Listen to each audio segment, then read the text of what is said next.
இன்னைக்கு நம்ம ப்ளீச்சோட 39th episode தான் பார்க்க போறோம். எபிசோட ஓப்பனிங்ல நம்ம ஹீரோ அந்த கென்பாச்சி கூட சண்டை போட்டு அப்படியே முதல்ல கீழே விழுந்துருவானா, என்ன மன்னிச்சிடுங்க ஃப்ரெண்ட்ஸ் அப்படின்னு தான் விழுந்திருப்பான். ஆனா அதுவே கென்பாச்சியோட உடம்புல அப்படியே ரத்தம்லாம் சைடில் பீச்சிக்கிட்டு இருக்கும். பிளஸ் எதுக்குல சாரி கேட்கறங்கும் போது நம்ம கென்பாச்சியோட ஸ்வாட் உடஞ்சு விழுக, நீ ஆல்ரெடி ஜெயிச்சிட்டேன்னு சொல்லிட்டு கென்பாச்சி அதே இடத்துல அப்படியே டப்புன்னு விழுந்துருவாரா. அதுக்கப்புறம் இதையெல்லாம் பார்த்துட்டு இருந்த அந்த யாச்சிரோ அப்படிங்கிற அந்த குடி பொண்ணு இருக்குதுல்ல, ஸோ அது நேரம் அப்படியே கென்பாச்சி வந்து தூக்கிக்கிட்டு இச்சிகோ ரொம்ப நாள் கழிச்சு கென்பாச்சி வந்து பயங்கர ஹாப்பியா இருந்திருக்கான். ஸோ அதனால சீக்கிரம் இறந்து போயிடாத, சரியாயிட்டு அடுத்த தடவை வா, இன்னொரு தடவை உன் கூட கென்பாச்சி சண்டை போடுறதுக்காக வெயிட் பண்ணிக்கிட்டு இருப்பான் அப்படிங்கிற மாதிரி சொல்லிட்டு அந்த யாச்சிரோ கென்பாச்சி தூக்கிட்டு அங்கிருந்து எஸ்கேப் ஆயிருமா. அதே நேரத்தில் சண்டை முடிஞ்சு போனங்காட்டி அந்த ஸ்பிரிச்சுவல் எனர்ஜி வந்து காணாம போயிருக்கும்ல. இந்த ஒரு விஷயத்த நம்ம ரூக்கியா வந்து சென்ஸ் பண்றா. பட் யாரோட ஸ்பிரிச்சுவல் எனர்ஜி அப்படின்னு சொல்லி அவளுக்கு டவுட்டா இருக்கும். ஏன்னா இவ இருக்கிற அந்த ஒரு டவர் வந்து இருக்குதுல்ல, ஸோ இது வந்து இந்த ஸ்பிரிச்சுவல் எனர்ஜி எல்லாமே இதுக்குள்ள வரதை வந்து பயங்கரமா ஃபேட் பண்ணிக்கிட்டு இருக்குது. ஸோ எதுக்கு என்ன வந்து காப்பாத்துற அளவுக்கு நான் டிசர்வ்டான ஒரு ஆளு தானா அப்படிங்கிற மாதிரியான ஒரு கேள்வி வந்து அவளுக்குள்ள இருக்குமா. அதே நேரத்தில் இங்க அந்த கானும் அந்த கேட்டகரி பையனும் இருக்கிறாங்கல்ல, ஸோ ரெண்டு பேருக்குமே அந்த ஸ்பிரிச்சுவல் பவர் வந்து லைக் சென்ஸ் பண்ண முடியலங்கிற காட்டி பேட்டில் வந்து முடிஞ்சிருச்சுன்னு நினைக்கிறாங்க. ஸோ அவன் இருக்கிற இடத்துக்கு வந்து போயாகணும் அப்படின்னு சொல்லிட்டு அந்த கான் பையன் இருக்கிறான்ல, அவன் அந்த மாதிரி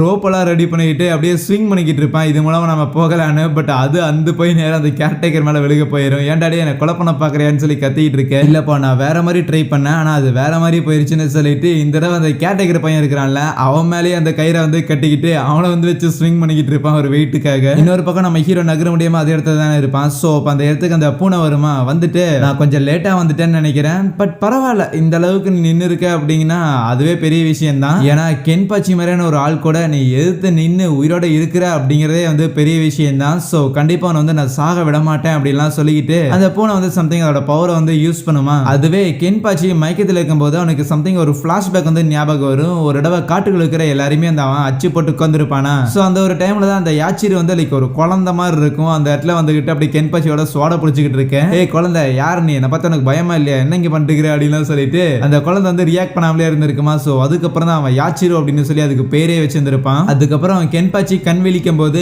யாச்சிரோவுமே எப்பா கண் விழிச்சிட்டே அப்படின்னு சொல்லி கொஞ்சம் ஃப்ரீயாக அப்ப கேட்பான், இந்த மாதிரி அந்த இச்சிகோ அப்படிங்கிற அந்த பையன் வந்து உயிரோட தானே இருக்கிறாங்க போது, ஆமா இன்னும் அவன் வந்து உயிரோட தான் இருக்கிறான்னு சொல்லுவாளா. நல்ல வேலை அவன் இங்கே இறந்து போயிருந்தானா என்னால பழி வாங்க முடியாம போயிருந்திருக்கும். ஏ இல்ல இல்ல நீ தான் அந்த ஒரு மேட்ச்ல வந்து ஜெயிச்சான். அவன் வந்து அவனோட ஜான்பாக்டோட பவர் எல்லாத்தையும் வந்து யூஸ் பண்ண அந்த ஜான்கெட்ஸ்னு சொல்லி அவனுக்கு அடிஷனலா எவனோ ஒருத்தன் வந்து ஹெல்ப் பண்ணா, அதை வந்து நான் பார்த்தேன்லாம் சொல்லிட்டு இருக்கேன். இல்ல அப்படி கிடையாது, அவனால அவன் ஸ்வாட் கூட சேர்ந்து சண்டை போட முடிஞ்சது. பட் ஸ்டில் அவன் தான் அந்த இடத்துல வந்து ஜெயிச்சான், நான் தோத்து போயிட்டேன், நான் இன்னுமே வந்து ஸ்ட்ராங் ஆகணும் என்னோட ஸ்வாட் அப்படின்னு சொல்லிட்டு அவன் ஸ்வாட வந்து பாப்பானா அது உடஞ்சு போயிருந்திருக்கும். ஸோ இதோட நேம் என்ன அப்படின்னு அவன் அப்பதான் யோசிக்க ஆரம்பிப்பான். பார்த்தா இவனும் சரி அந்த யாச்சிரும் சரி லைக் அந்த காட்டுக்குள்ள இருக்கும்போது யாச்சிருக்கு பேர் இருந்திருக்காதுல்ல, அதனால யாச்சிருக்கு வந்து பேர் வைக்கிறது மட்டும் இல்லாம தன்னைத்தானே வந்து கென்பாச்சி அப்படின்னு ஒரு பேர் வச்சு அவனே கூப்பிட்டு இருந்திருப்பான். ஏன்னா கென்பாச்சி அப்படிங்கிறது இருக்கிறதுலே வந்து இந்த ஸ்ட்ராங்கான சோல் ரீப்பருக்கு கொடுக்கப்படுற ஒரு டைட்டில் மாதிரி அதை வந்து தனக்கு ஒரு பேராவே அவன் வந்து வச்சிருந்திருப்பான். அது மட்டும் இல்லாம தன்னை சுத்தி இருக்கிற எல்லாருமே வந்து பேர் வச்சிருந்திருக்கும் போது தனக்கு மட்டும் ஒரு பேர் இல்லை அப்படிங்கிற அந்த ஒரு ஃபீல் வந்து எப்படி இருக்குங்கிறது அவனுக்குமே தெரியும். ஸோ இவ்வளோ நாளா நம்மளோட பேர் என்ன அப்படிங்கறத கேட்டதே கிடையாது, உன்னோட பேர் இப்பதான் என்னன்னு சொல்லுங்கிற மாதிரி அந்த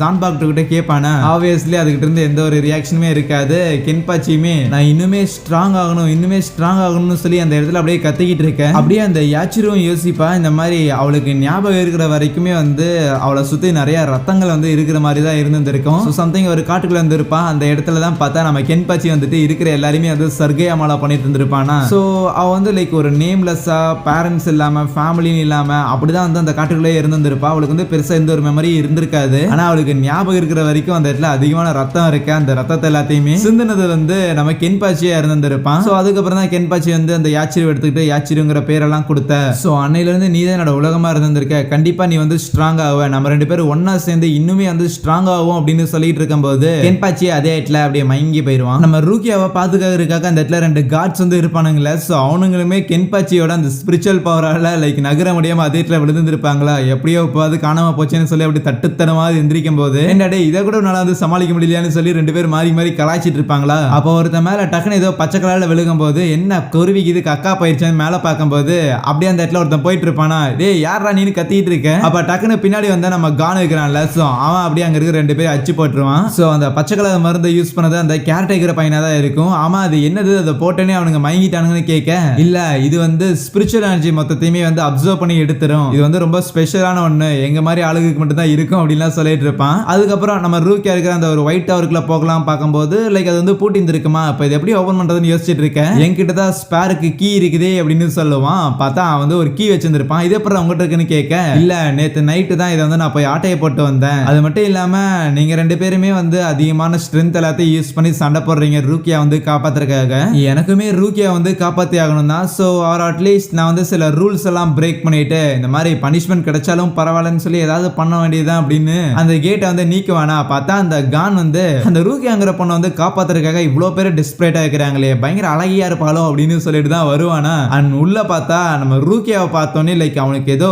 ரூக்கியா வந்து ரத்த கிளறியோட இருக்கிற மாதிரியான விஷயங்கள்லாம் ஞாபகம் வரும். அதை யோசிச்சுட்டு அந்த கான் வந்து அப்படி நகர முடியாம அதே இடத்துல நிக்க அந்த கேட்டகிற பையன் இருக்கிறான்ல, சோ அவன் உள்ள போயிட்டு ரூக்கியா கிட்ட எப்படி நல்லா தான் இருக்கிறியா வா போகலாம் அப்படின்லாம் சொல்லிட்டு இருப்பானா. ஆனா அப்ப அந்த கானோட பேண்ட்ல ஒரு விதமான சிம்பிள் வந்து இருக்குமா, அதை பார்த்து நம்ம ரூக்கியா ஹே நீ இந்த பர்டிகுலர் கிளானை சேர்ந்தவன் தானே அப்படின்னு கேட்கும்போது அதுவே கான் என்ன நம்ம இவளையா காப்பாத்த வந்தோம், டே இவளா காப்பாத்துறதுக்கு தகுதியே இல்லாதவடா, வந்து ஒரு கொலைகாரின்னு சொல்ல, ஏய் நீ வந்து தப்பா புரிஞ்சுட்டு இருக்கிறேன்னு நினைக்கிறேன், ரூக்கியெல்லாம் கொலை பண்ற அளவுக்குலாம் அவ்வளவு பெரிய ஆள்லாம் கிடையாதுன்னு சொல்லும்போது, ஆனா அதுவே ரூக்கியா நீ அந்த கிளானோட சிம்பிள் வியர் பண்ணியிருந்திருக்க அப்படின்னா நீ மேபி காயனோட பிரதரா இருக்க சான்ஸ் இருக்குது இல்ல அப்படின்னு சொல்லும்போது தான் தெரிய வருது. ஆக்சுவலி நம்ம கான் வந்து சின்ன பையனா இருக்கும்போது அவனோட அண்ணனை வந்து கொலை பண்ணவங்களை நேர்ல பார்த்திருப்பேன் அப்படின்னு சொல்லியிருந்திருப்பான்ல, சோ அது வந்து ரூக்கியாவா தான் இருக்கும். அது மட்டும் இல்லாம அவங்க அண்ணனோட செஸ்ட்ல வந்து ஒரு ஸ்வாட் வந்து பெனட்ரேட் ஆன அந்த ஒரு காயம் வந்து இருந்தது. கண்டிப்பா அது ஒரு ஸ்வாட்ஸ்மேன் தான் பண்ணியிருந்திருக்கணும். அது மட்டும் இல்லாம தான் கொலை பண்ண அப்படின்னு அன்னைக்கு அவ வந்து ஒத்துக்கிட்டா அப்படின்லாம் சொல்ல,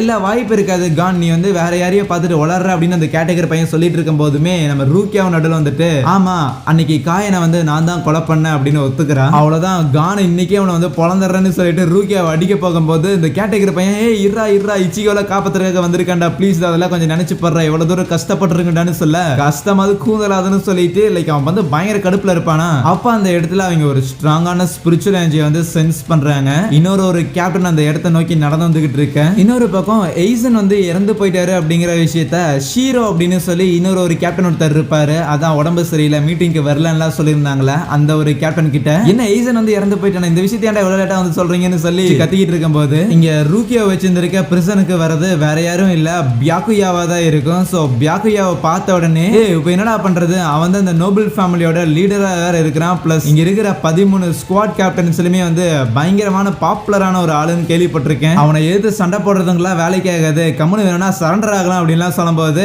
அப்பவுமே அந்த கேட்டகரி பையன் இல்ல கிடையாது நம்ம வந்து இவ்வளவு தூரம் வந்துட்டு ரூக்கியா வந்து விட்டுட்டு போக கூடாதுலாம் சொல்லிட்டு இருப்பானா. அப்புறம் அவன் கையில வெட்டுப்பட்டு சாவறதாடான்னு கேட்டுக்கிட்டு இருக்கேன். அதுக்கப்புறம் அவன் சரி உனக்கு வந்து ரூக்கியா வந்து காப்பாத்தணுங்கிற இஷ்டம் இல்லாம இருக்கலாம், பட் எனக்காக ப்ளீஸ் இங்க இருந்து நீ எப்படி எஸ்கேப் ஆகல அப்படியே ரூக்கியா வந்து கூட்டிட்டு போயிரு, நான் வேணும்னா அந்த பியாக்கியாவை வந்து பாத்துக்கிறேன் அப்படின்னு சொல்லிட்டு அந்த கேட்டகரி பையன் வந்து சண்டை போடுறேன்னு சொல்லி போவானா. இந்த கானுக்கு பயங்கர கடுப்பாகும், என்ன இவன் கையெல்லாம் நடுங்கிட்டு இவன் எங்க சண்டை போட போறான், ஒரு கத்தி கூட இவன்ட்ட கிடையாது, சரின்னு சொல்லி அவன் வெளியே வந்து அந்த கேட்டகரி பையன் அப்படியே உள்ள தூக்கி போட்டு அவளை நீ பாத்துக்கோ இவனை நான் பாத்துக்கிறேன்னு சொல்லிட்டு அந்த பியாக்கியாவை எதிர்த்து நிக்க அவனால ஜெயிக்க முடியாதுன்னு தெரிஞ்சும் அங்கே இந்த ஒரு எபிசோடை முடிக்கிறாங்க. So yeah thank you.